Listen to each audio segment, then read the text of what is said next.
În goana după ultimele tehnologii, mașinile de epocă încă atrag atenția iubitorilor de frumusețe automobilistică. La Drobeta Turnu Severin zilele acestea, pasionații de mașini au avut ocazia să admire o colecție impresionantă de mașini din perioada interbelică. Autoturismele care și-ar găsi cu ușurință un loc într-un muzeu au fost aduse din toate colțurile țării. Este un Citroen 11 BL, dar denumirea ei este de Citroen Traction Avant. Traction Avant pentru că a fost prima mașină din istoria automobilismului cu tracțiune față. Știți că Citroenul de la lansare a avut soluții de avangardă. Aceasta a fost prima mașină cu tracțiune față, foarte criticată și a uimit lumea automobilismului, care considera că e o absurditate să muți totul pe față.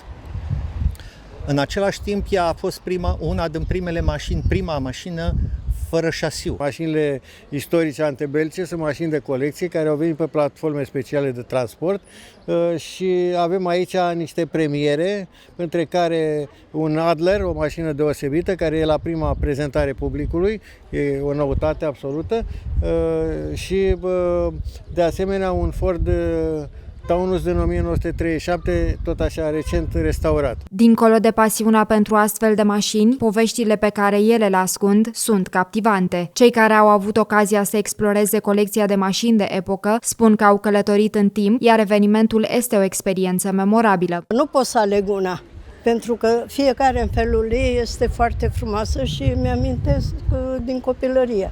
Erau în Severin două mașini, așa, 4 erau toate. Mi-a atras atenția Fordul acesta de epocă din 1928, tocmai vorbeam cu domnul proprietar că e înaintea crizei și a permis să-l ia înainte de izbucnirea crizei economice din 1929-1933. Consumă cam mult. Pentru perioada noastră, 20 de litri la 100 de kilometri. Noi, generația noastră, am crescut cu, să zicem așa, că prima mașină a fost Dacia, da. De fapt, n-a fost Dacia, că înainte de Dacia, la uzinele Malaxa, după câte știu eu, s-a construit prima mașină, prima automobil, ca să zic așa, în România, da. Dar Daciile, cum să zic, au fost mașina și de muncă pe câmp și de teatru. Restaurarea unei mașini de epocă este extrem de costisitoare și pentru asta este nevoie de răbdare și multă pasiune, după cum spun proprietarii.